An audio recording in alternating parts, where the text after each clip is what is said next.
Hey Taurus, welcome to January 2020. We made it. We're here. New decade, new year, new us. Um, this I'm not doing the music thing anymore. I guess it didn't add as much for me as I thought it would. And I'm doing the Mystic Mondays tarot, keeping it simple, no oracle cards or spirit animals or whatever, just straight up tarot. Keeping it simple in 2020 at the beginning. Because I think we're in for a big year, all of us collectively. And so I really do think that, the idea of simplicity is a good starting point. Not trying to overcomplicate where we're at or where we're going. Got the moon. I already pulled this Princess of Cups. Got Nine of Cups. The Lovers in reverse. The Chariot in reverse. And the Seven of Wands in reverse. Does anything else want to come out? Yes. Eight of Swords in reverse, and then King of Swords in reverse. Well, I mean, what pops out to me right away is that you're dealing with these two energies. These are pretty big. So we have the Chariot in reverse, we have the Lovers in reverse, and I kind of feel like there's in relationships a little bit of a conversation happening about kind of where this relationship is going. And if you're not in a relationship, or if you are in a relationship that's pretty committed and that doesn't sound like it resonates, I think the energy of this is more like whatever is happening in romantic love, and again, whether you're single or not, kind of immaterial to the fact that you are dealing with a little bit of subconscious fears around what I'm going to call your idealization of love. So, Taurus, I mean, no, not trying to throw shade at you, but you can be very stubborn. I mean, you must get that a lot, right? You're like, oh my god, another astrologer, tarot bitch telling me I'm stubborn. I get it. But in terms of how that is playing out in love, it's you have these dreams that wish come true, kind of the fantasy of what you think life should look like. And it's sort of you have this with the moon, a very subconscious template of how you want it to all play out and what you expect from a partner and how you kind of want your partner to behave to reflect back to you that you are loved. And so again, with these, it just feels like you might be getting a little bit in a trap of kind of being a little conditional in your love of others. And so this could manifest as being single and not giving anyone a shot, or this could be being in a long-term partnership and being where is this relationship going, and kind of having expectations about how it plays out and what the trajectory of it is supposed to look like. And or it could be that things are good, but you just have this too good to be true feeling now that things are good and my partner is sort of behaving how I expect a partner to be behaving in a relationship with me, can I trust this? Is the other shoe gonna drop? A little bit of honestly dealing with kind of what feels like potentially a little bit of your own, I'm going to call it paranoia. Um, Not again trying to throw shade at you in this reading. I just feel like with the King of Swords, the Eight of Swords reverse, this is sort of like the way your mental kind of stories could start tripping you up. So, like, I read a really great thing about the Suit of Swords, about how you, in like kind of an intellectual wanting to be, um, again, this is about reflections, what your partner is reflecting back to you. So it's like the expectations you have of like how, it's kind of like, honestly, this is exactly the example I'm going to give. I like fell in love with this weird YouTube video, and I was like, oh my god, this is so fucking good. Like, this is genius. Everyone needs to see this. And I hung out with some friends. I'm not in a romantic partnership with them, but I care about them. I think we're mostly seem to be on the same wavelengths. And I'm like, if anyone's going to appreciate this video, it's them.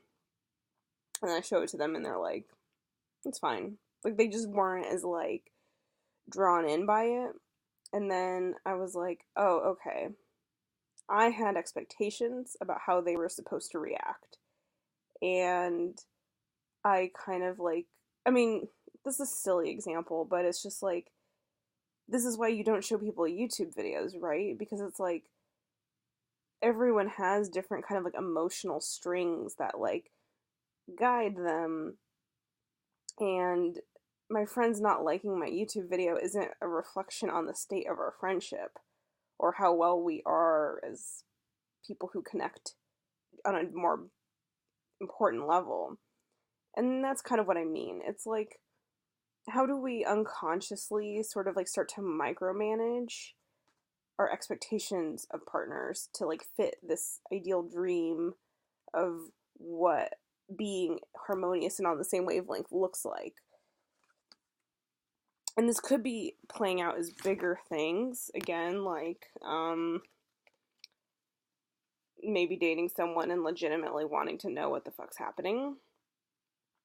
But that's still related on a little bit of a level on your timeline. So I hope this is making sense. But so with the swords, I read recently about like the Queen of Swords, but I'll apply it to the King because who gives a fuck. About like looking at partners as a puzzle to solve rather than just accepting other human beings as someone to be with. So with the Eight of Swords in reverse, it feels like maybe you're kind of like learning how to catch yourself in this thinking, or like to see when you're like kind of being very specific about what you want reflected back to you, and kind of how your intellectual view and like your intellectual approach to the relationship or the idea of it, the kind of like, well, we've been dating for 3 weeks now, and so now I gotta know. It's like, it just feels a little bit like you're, and I don't want to accuse you of putting pressure, because this could be not actions you're taking, but just kind of your own mental fog that you're trying to escape. And I think you will, because this is in reverse. So I think you are going to catch yourself with all of this. But it's like kind of, this is beginning of the year, especially we got this Princess of Cups in reverse, which I didn't even talk about, but the Princess of Cups in reverse is totally this vibe. It's like you're feeling vulnerable, you're feeling like oh shit, and you're kind of wanting I think a clarity that isn't necessarily the point. I don't think the point is to get like an answer from someone. It's like, I heard this girl talk about it before, but it's like sometimes talking it out actually makes it worse, because we put like a framework around happiness where it's like, well, we gotta do XYZ, like, but you really can't logic your way into happy relationships, is the bigger point of all this.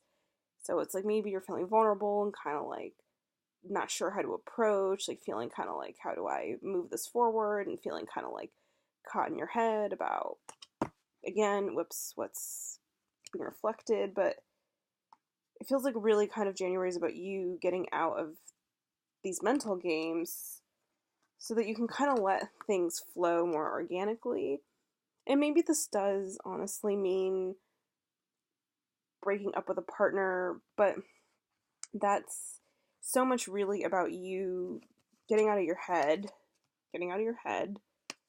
learning to trust your feelings so that you can make these choices from kind of an intuitive standpoint, a feeling. So again, what I'm saying about like talking it out is just like sometimes if you sit down, like, I hope I'm making, oh God, maybe I'll, whatever.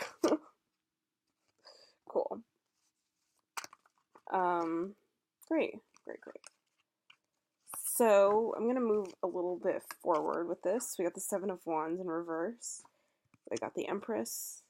We got the World. We got the Magician in reverse. And we got the Knight of Wands. So, yeah, with whatever's going on in relationships, like, just don't, like, I would say don't talk it out as much as just sit with your own feelings and kind of see where they're coming from. So, like, I know, again, the YouTube example is stupid, but it's like, if I'm in a partnership and I'm always needing my partner to react to me in a certain way for me to feel connected to them, then I'm kind of suffocating them from just being authentically present with me and allowing them to be who they are and appreciating them for being who they are.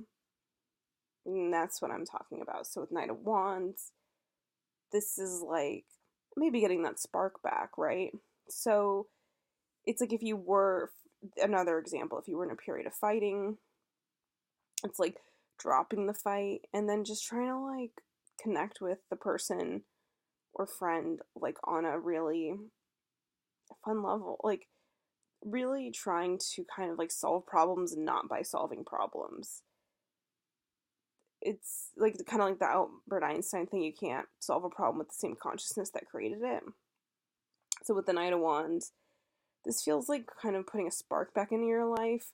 And this might not involve the other person you're dealing with. This might just be you, like, or again, like if you're single, it's just kind of like getting a creative, fresh movement on your life, adding a spark back to your life. We got the Magician in reverse, and I think this is you, again, with like talking about that Eight of Swords in reverse and that King of Swords in reverse. It's like you are basically, okay, I've been listening to a shit ton of podcasts, and I'm listening to Synchronicity with Noah Lampert, and he talks a lot about how your imagination creates reality, if you believe in this sort of thing. So one thing he talks about is like you end up pressure testing your reality. So it's like, what is faith? Faith is trusting and believing in something. And that's like how you manifest, is like the faith. But if you're doubting, when doubt comes up, it's like, or if someone's telling you no, it's like, that's Magician in reverse energy to me. It's kind of like building towards something, but then having these like roadblocks that test you. And it's like the tests are opportunity. Oh my God. I've gone off the deep end, but it's like, I think for you, Taurus, with all of these kind of energies, it really feels like about you really learning how to accept your reality as it is first, before you go trying to change anything, before you go trying to build something new. It's like if you're feeling stuck and kind of stagnant in like what you're creating, whether that's manifestation magically or just tired and true building blocks of like steps you're taking, I think a lot of that is kind of your own resistance is coming up, or your own kind of self-sabotage-y shit. And so it's just like, look at that. Like, look at what's happening And then I'm not saying shame or blame or beat yourself up for anything. I'm just saying, like, an example is, um, you know, if someone's like, no, you can't do this project, then, like, that you're building, and they're, like, really critical of you. So then, like, first step is, like, well, what can I take out? Like, what can I, like, comb through this message? And can I take any wisdom from it? Like, do they have any good suggestions that might actually get me in a better flow? And then, what part of me is doubting my own ability to do this? Is that there? Like, just ask yourself those questions. Okay. Because Seven of Wands, this is about someone going out on their own, kind of like having unique ideas. So, like, I'm talking about this stupid YouTube video a lot, but like, the YouTube video to me was very unique and very special. And just because like two people didn't resonate with it doesn't mean that it doesn't have an audience. It doesn't mean that it wasn't as cool as I thought it was. So that's Seven of Wands energy. It's like being kind of this person who feels at odds with everyone else. It's like you're unique and like you have gifts, but it's like also like because of that uniqueness, you're being like challenged a lot, and you're being, so a lot of this whole reading feels like about you needing to deepen your faith and acceptance. And with it being in reverse, this feels like you're learning to stand on your own, like learning, because we also got the Empress, like learning to just feel yourself. Especially as a feminine card, you're a feminine energy. So it's like trusting that you can just resonate as you are and accept people as they are, and then you will be attracting and ultimately bringing in receiving energy, the world. So to conclude your reading, January feels like it's bringing you to this, a really clear sense of like what your completion of happiness is. So, like, I have a Taurus friend who recently got married. I don't want to like bring him or her or they into this too specifically, but it's like, let's just think about like a new marriage. Then these beginning messages that I gave you would be kind of like after you get back from the honeymoon and you're settling back into like your groove and like kind of your married life. You might be like, wow, what's her routine, and like little things coming up and being like, oh, what are we gonna do? But it's like things are already good. You are in your happy ending. You've succeeded. Like, life is good.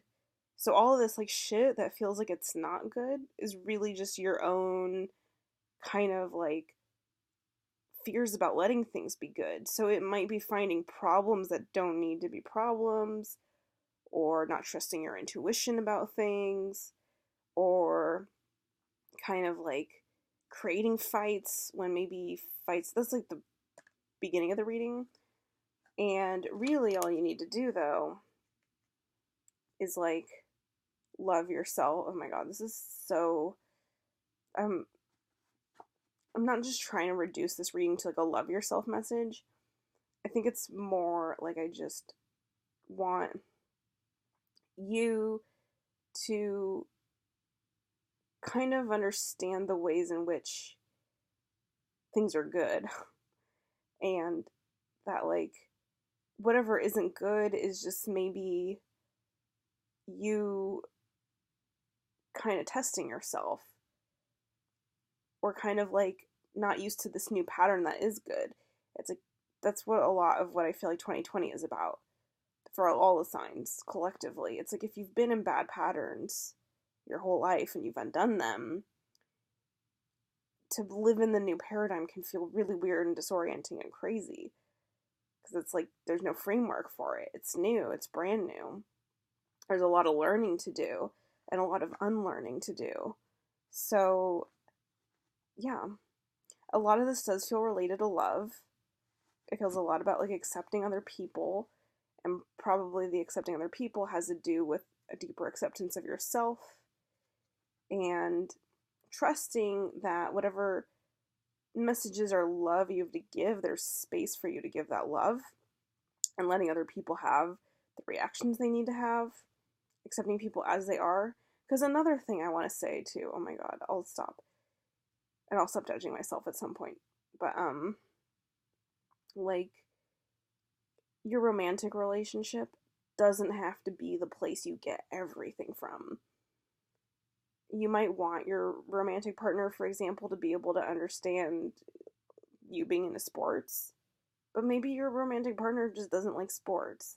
So you go find your sports friends and you have that sports part of you with your sports friends. And it's okay for all, you're a multidimensional, very complex human being, and it's okay for you to find different parts of yourself in different people, and that doesn't mean that you don't belong when everyone's not exactly the same as you or doesn't give you or reflect back to you exactly what you are kind of like expecting from them. Because love, true love, is bizarre and might not make sense all the time.